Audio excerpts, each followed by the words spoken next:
తాకట్టులో ఉన్న బంగారాన్ని విడిపించి ఆ రోజున్న మార్కెట్ ధర కట్టి మిగిలిన డబ్బును మీకు అందిస్తుంది కొమ్మూరి గోల్డ్.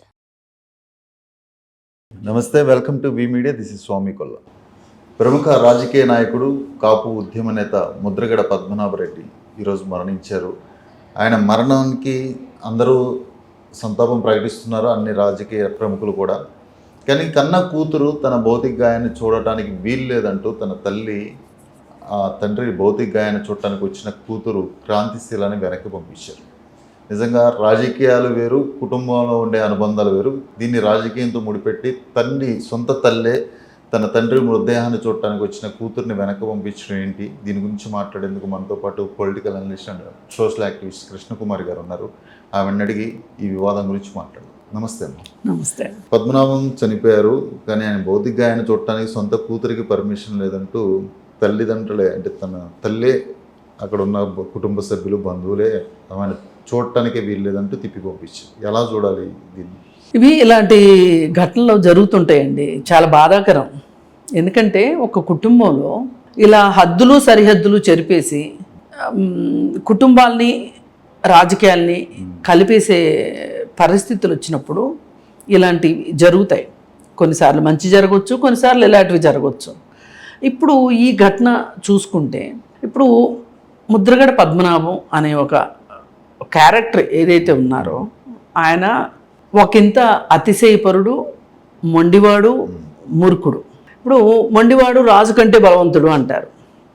ఆ మొండితనము, మూర్ఖత్వము ముద్రగడ పద్మనాభం దగ్గర మెండుగా ఉన్నాయి. అదేంటండి చచ్చినోడు కళ్ళు చారాడు కదా, మీరు ఎలా అంటారేంటి అనొచ్చు. నేను ఉన్న వాస్తవం చెప్తున్నా. అతను మొదటి నుంచి అతని వ్యవహార శైలి చూసుకుంటే, తాను ఏదైతే నమ్ముతాడో, తాను ఏదైతే అనుకుంటాడో అదే తన చుట్టూ ఉన్న వాళ్ళు కూడా అది నమ్మాలి, అది వినాలి, అది ఆచరించాలి అనుకుంటాడు. ఇప్పుడు ఒక్కొక్కసారి ఏం చేస్తుండేవాడంటే, ఇంతకుముందు ఏం చేస్తుండేవాడంటే, తనకు తాను స్వయంగా ఇంట్లో బంధించుకుని బయటికి రాకుండా ఉపవాసాలు అవి నిరాహార దీక్షలు చేస్తుండేవాడు. అప్పుడు చాలామందికి డౌట్ వచ్చేది ఏంటంటే, అసలు వాళ్ళ భార్యకి ఇష్టమేనా ఇదంతా? అయితే ఇక ఈయన మాట కాదనలేక ఆయన అడుగులో అడుగేస్తుందా? ఎందుకంటే ఆ సందర్భంలో ఆ సమస్యలకి అలా కాకుండా ఇంకో పరిష్కారాలు కూడా ఉంటాయి. కానీ అతను పోయి సమస్యల దగ్గరికి ఆయన వెళ్తాడో, ఆయన దగ్గరికి సమస్యలు వస్తాయో తెలియదు. కానీ అక్కడ ఒక మొండితనం అయితే మనకు కొట్టొచ్చినట్టుగా అనిపిస్తుంది. ముఖ్యమంత్రుల్ని సైతం ఛాలెంజ్ చేయటం, ఎంతటి పెద్ద విషయాన్నైనా ఆయన వెరవకుండా, దడవకుండా, భయపడకుండా మాట్లాడటం. ఏదైనా ఒక ఛాలెంజ్ చేశారు అంటే ఆ ఛాలెంజ్ ప్రకారం ఉండటం. ఈ కాపులకి సంబంధించిన సమస్యల గురించి కాపు ఉద్యమ నేతగా ఒక రకంగా చాలా చేశాడు. దానికి తగ్గట్లుగా ఆయనకు ఒక పొలిటికల్ ప్లాట్ఫామ్ను కూడా కాపు సంఘమే ఇచ్చిందని చెప్పొచ్చు. కాపులైతే ఈయన బాగా నమ్మారు. ఈయన కాపులను ఎంత నమ్మాడో తెలియదు, కానీ కాపుల మట్టుకు ఈయన నమ్మారు. మంచిగానే చూశాడు రాజకీయంలో ఉన్నత శిఖరాలు అంటారు కదా.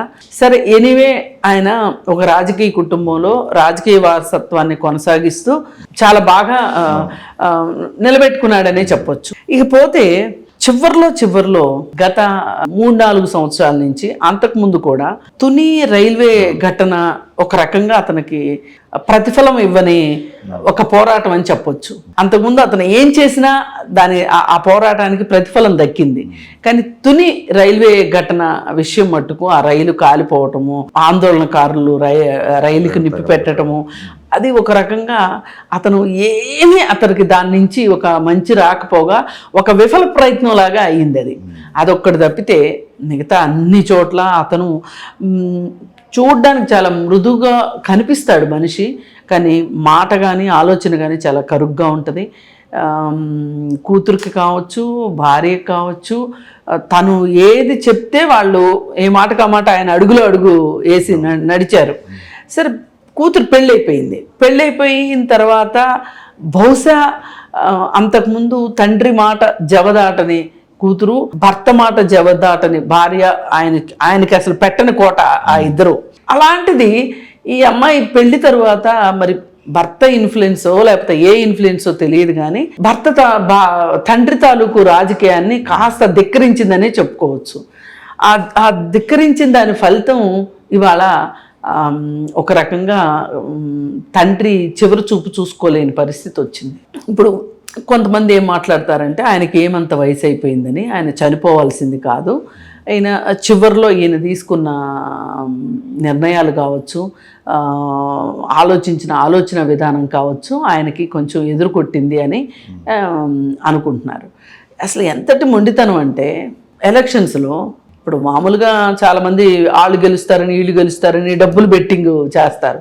ఈయన ఏకంగా నా పేరు మార్చుకుంటాను అని చెప్పి అని ఇవాళ సోషల్ మీడియా కూడా వచ్చేసేసరికి చాలామంది ఎన్ని మీమ్స్ తయారు చేశారంటే ఆ టైంలో నిజంగా వాటిని ఒక రకంగా బాగా తట్టుకున్నట్టు. ముద్రగడ పద్మనాభరెడ్డి గారికి నామకరణ మహోత్సవం అని, అందరూ భోజనానికి రండి అని, ఇలా రకరకాలుగా చేయడం ఉంది కదా, అవి తట్టుకోవడం అంత నిజంగా బాధాకరమైన విషయం. ఎందుకంటే ఎప్పటి నుంచో రాజకీయాలు చేస్తూ వస్తున్న మనిషి ఇవాళ ఇలా ఒక రకంగా నవ్వులు పాలైనట్టు అయ్యింది. సరే ఇక దానికి తోడు ఆయన కూడా నువ్వు పేరెప్పుడు మార్చుకుంటున్నావు అనే ప్రత్యర్థుల యొక్క తాకిడికి తట్టుకోలేక ఆయన గజెట్ కూడా విడుదల చేసుకునేలాగా, అంటే ఇప్పుడు చాలామంది రాజకీయ వాగ్దానాలు చేస్తారు. ఇప్పుడు కేసీఆర్ ఏమన్నాడు, నేను దళితుడిని ముఖ్యమంత్రిని చేయకపోతే నేను మెడగోసుకుంటానన్నాడు. మరి దళితుడిని చేయలా, మరి మెడగోసుకున్నాడా? చాలామంది పందేల దగ్గర నేను చెవు కోసుకుంటానంటారు. కోసుకుంటారా? నిజంగా ఓడిపోయినా కానీ కోసుకోరు. కానీ ఈయన ధీమా చూడండి, ఇంకా గజెట్ రిలీజ్ చేసి మరీ పేరు మార్చేసుకున్నాడు. మరి ఇంత ముద్రగడ పద్మనాభం గారికి మరి ఆయన కూతురు ఈ మాత్రం లేకుండా ఎలా ఉంటుంది? ఆవిడ కూడా డి అంటే డి అన్నట్లే ఉంది. కానీ ఈ కూతురు ఇలా తన మాటను ధిక్కరించి తను వ్యతిరేకించే పార్టీలో చేరింది అనే ఒక బాధ ముద్రగడ పద్మనాభంకి బాగానే ఉందే మాటకు ఆ మాట. సరే భార్య దగ్గరే కదా ఆయన ఎక్స్ప్రెస్ చేస్తాడు. అందుకని ఆ భార్య కూడా ఇవాళ చూడండి, నువ్వైతే రావటానికి వీల్లేదు, చూడటానికి వీల్లేదు, ఇది నా నిర్ణయం అని ఆవిడ చెప్పింది కదా. ఆయన కూడా ఏంటి బతుకున్న చివరిలో నువ్వు చచ్చినా నన్ను చూడడానికి రావద్దు అని చెప్పి ఆయన డిక్లేర్ చేయటము. సరిగ్గా ఎంతైనా కూతురు కదా, రక్తం పంచుకుని పుట్టిన బిడ్డ, చివరి చూపు చూసుకోకపోతే ఎట్లా, ఈ మాటలు ఏముంది, వస్తాయి పోతాయి, చివరికి మిగిలిపోయి చివరి చూపే కదా అనే ఆలోచన లేకోకుండా ఆ భార్య కూడా చాలా కఠినంగా ఉండటం.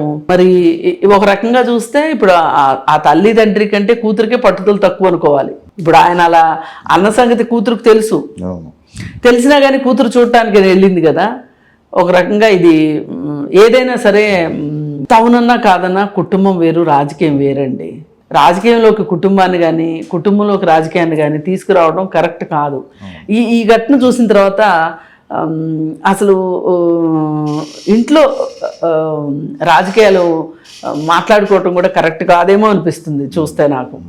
మామూలుగా ఇంట్లో కూర్చొని రాజకీయాలు మాట్లాడుకుంటాం కదా. అది కాక జనసేన పార్టీలో చేరటం, తర్వాత తండ్రి మీద బహిరంగంగా బయటకు వచ్చి కామెంట్లు చేయడం వల్ల ఆయన కొంచెం మనస్తాపానికి గురి ఆ మాట అన్నారు. అసలు కాదు, ఇప్పుడు ఆ అమ్మాయి అలా మాట్లాడింది అంటే ముద్రగడ పద్మనాభం కూతురు కాబట్టి అలా మాట్లాడింది. ముద్రగడ పద్మనాభం ఎట్లాంటి డేంజరస్ స్టేట్మెంట్లు ఇస్తుండేవాడండి. ఎంత ఏమంటారు దాన్ని, చాలా ధైర్యమైన బోల్డ్ స్టేట్మెంట్స్ ఇచ్చేవాడు. ఆయన పెట్టింది పేరు బోల్డ్ స్టేట్మెంట్స్కి. అలాంటి వ్యక్తికి కూతురు అలా కాకుండా ఇంకెలా ఉంటుంది? ఇప్పుడు ఆయనది కరెక్ట్ అయినప్పుడు ఆవిడని తప్పట్టం కరెక్ట్ కాదు కదా. ఆ తండ్రికి తగ్గ కూతురనే చెప్పుకోవచ్చు మనం. కాకపోతే ఎన్ని ఎలా ఉన్నానండి, పెళ్లి దగ్గర కలవకపోయినా పర్వాలేదు కానీ చావు దగ్గర మట్టుకు ఇలాంటి పట్టుదలకి వెళ్ళడం అయితే కరెక్ట్ అనిపించలేదు. ఇప్పుడు మనకు శత్రువు అయినా సరే చనిపోయారు అనుకోండి, వాళ్ళతోటి మనకి ఇంకా సంబంధం ఉంటుంది అనుకోండి. ఇప్పుడు బయట వాళ్ళు అనుకోండి, అసలు మనకు సంబంధం లేని వాళ్ళు అనుకోండి, వాళ్ళకి మనకి ఏదైనా శత్రుత్వం ఉందనుకోండి, వాళ్ళ చావును కూడా మనం లెక్క చేయాల్సిన అవసరం లేదు. అదే సొంత అన్నలదమ్ములో అక్కల చెల్లెళ్ళు ఇట్లా ఉన్నారనుకోండి, క్లోజ్ నెట్ ఫ్యామిలీ అనుకోండి, అయినప్పుడు పక్కన పెట్టేయాలి ఏమున్నా సరే. మళ్ళీ ఆ 11 రోజులు 15 రోజులు అయిపోయిన తర్వాత మళ్ళీ కావాలంటే కొట్లాడుకోవచ్చు. కానీ ఈ పీరియడ్ ఉంది చూసారా, ఈ పీరియడ్ని పీరియడ్గా ఉంచాలి. అది ఎంత అవునన్నా కాదన్నా ఒక కుటుంబం ఒక వ్యక్తిని కోల్పోవడం అంటే అది చిన్న విషయం కాదు, ఆషామాష విషయం కాదు. ఆ అమ్మాయికైనా తండ్రితోటి ఎన్ని భావోద్వేగాలు ముడిపడి ఉంటాయి, ఎన్ని అనుభూతులు ఉండుంటాయి ఆ అమ్మాయికి. మరి ఇలాంటి పరిస్థితుల్లో మనం ముద్రగడ పద్మనాభం గారి భార్య ఇంకొకసారి పునరాలోచించుంటే బాగుండేది. పైగా ఇంకోటి కూడానండి, ఇట్లాంటి సందర్భంలో చుట్టూ ఉన్నాళ్ళైనా ఆవిడని ఓదార్చి ఆవిడకి చెప్పి ఒప్పించగలగాలి. కానీ కొంతమంది స్వార్థపరులు ఉంటారు, వాళ్ళ చుట్టూతోనే ఉంటారు, వాళ్ళు కలవటం ఇష్టం లేని వాళ్ళు కూడా ఉంటారు. అసలు ఒక అతను ఎంత ఓవర్ యాక్షన్ చేస్తున్నాడంటే, ఆ అమ్మాయి వస్తుంటే, ఇప్పుడు వాళ్ళ అమ్మ వద్దందండి, ఓకే, ఈ అమ్మాయి వచ్చేసింది, ఒకసారి చూసుకుని వెళ్ళింది అనుకోండి, మధ్యలో వాళ్ళకి ఎందుకు అంత ఇది? ఒకసారి చూసి వెళ్తే ఏమవుతుంది? ఏం కాదు కదా. ఇప్పుడు ఒక రకంగా ఆ అమ్మాయి ఒక మెట్టు దిగి వచ్చినట్టు కదా. ఇక్కడ మనుషుల స్వార్థం కనిపిస్తుంది, రాజకీయం కనిపిస్తుంది. ఒక ఇంట్లో మనుషుల్ని విడదీయటం, పాలిటిక్స్ ఉంటాయి చూసారా, ఫ్యామిలీ పాలిటిక్స్, అవి చాలా డేంజరస్ అండి. దేశ రాజకీయాల కంటే కూడా దారుణమైన ఈ కుటుంబ రాజకీయాలు. మరి ఈయనకి కొడుకులు కూడా ఉన్నారా? ఆయన కూడా ఎంతో కొంత చూసి సరే మనసులో నేను ఒక్కడనే ఏకఛత్రాధిపత్యం అనే ఒక ఫీలింగ్ కూడా ఆయనకు కూడా ఉండొచ్చు. లేదంటే తల్లిని కన్విన్స్ చేయటం ఏం కష్టం అండి. కావాలంటే ఆవిడని ఒక గదిలోకి తీసుకొని వెళ్ళి చేయొచ్చు. ఇక్కడ ఏమవుతుందంటే ప్రతి రాజకీయ కోణంలోనే ఉంది. ఇప్పుడు ఆమె తండ్రి పార్టీని వ్యతిరేకించి లేదా తండ్రి మాటను ధిక్కరించి భర్త తన ఇంటి పేరు మారింది నేను వేరే అని అనుకుంటూ అప్పుడు జనసేనలో పోయింది. తను పవన్ కళ్యాణ్ అడుగుజాడలో కాపులను ఉద్ధరించేది ఆయన అంటూ పవన్ కళ్యాణ్ గురించి పొగిడి తన తండ్రిని అవమానకరంగా మాట్లాడింది. సో ఆయన ఫీల్ అయి ఉంటాడు. తర్వాత రాజకీయంగా కూడా ఈరోజు ఆయన మృతికి సంబంధించి ఇప్పుడు వ్యక్తిగతంగా ముద్రగడ పద్మనాభం ఏ పార్టీ అయినా ఎవరైనా రాజకీయంగా అందరూ సంతాపం ప్రకటించారు, టీడీపీ నుంచి కూటమి నేతలు కూడా. తర్వాత ఆయన ప్రభుత్వ లాంఛనాలతో అంతిమ సంస్కారాలు చేయాలని కూడా ప్రభుత్వం ప్రకటించింది. కానీ ఆ కుటుంబ సభ్యులు ప్రభుత్వ లాంఛనాలతో మాకు అవసరం లేదు, ఎందుకు ఇదివరకు ఆయన బతికున్నప్పుడు అవమానించి ఈరోజు ప్రభుత్వ లాంఛనాలతో గౌరవంగా చేయించాల్సినంత అవసరం లేదని దాన్ని కూడా వ్యతిరేకించారు. అలాగే ఇప్పుడు కూతురు విషయంలో కూడా వాళ్ళు అలాగే కటువుగా బిహేవ్ చేశారని చెప్తారు. చూద్దాం. ఇక్కడ ఒక్కదాందే భార్యది నిర్ణయం అని నేను అనుకోనండి. ఇప్పుడు ఎవరైతే ఉంటారో అక్కడ కాస్త పెత్తనం చేద్దామని మాట చెల్లించుకుందామని వాళ్ళు ఎవరైతే ఉంటారో వాళ్ళ హవా ఎక్కువ కనిపిస్తుంది తప్పితే అక్కడ ఇప్పుడు అసలు వాళ్ళని కన్విన్స్ చేయటం ఏం కష్టం అండి. అరే మళ్ళీ ఇట్లాంటి సందర్భం వస్తుందా? ఎంతైనా తండ్రి కూతురు కదా. ఇప్పుడు మనకే స్వార్థం లేదనుకోండి, మనం ఇలాగే వ్యవహరిస్తాం. మనకే స్వార్థం ఉందనుకోండి, వాళ్ళిద్దరూ కలవటం మనకి ఇష్టం లేదనుకోండి, మనం ఏం చేస్తాం? చూసి చూడనట్టు పోతాం. అది ఇది కాదంటే ఇంకా అవసరమైతే అడ్డం పడతాం. అక్కడ అదే కనిపిస్తుంది. చూద్దాం. రాజకీయ నాయకులు ఎవరు చనిపోయినా ఇప్పుడు సహజంగా ఎవరు ఏ పార్టీలో ఉన్నా అపోజిషన్ పార్టీ వాళ్ళని కనీసం మర్యాదపూర్వకంగా వెళ్ళటం చూడటం ప్రతి ఒక్కరు చేస్తారు. ఇక్కడ తండ్రిని చూడటానికి కూడా కూతురికి పర్మిషన్ ఇవ్వకుండా కొన్ని రాజకీయ శక్తులే అక్కడైతే స్వార్థపర శక్తులు, రాజకీయ శక్తులే అక్కడ అడ్డుకున్నాయని చెప్పుకోవచ్చు. ఎనివే ఇలాంటి జరగకూడదు. ఇంకా చూద్దాం నెక్స్ట్ దీనిలో ఈ రాజకీయ కుట్ర వెనకాల ఎవరెవరు ఉన్నారు కొన్ని రోజుల తర్వాత కూతురే బయట పెడుతుంది చూడాలి. నమస్తే. Thank you. నమస్తే.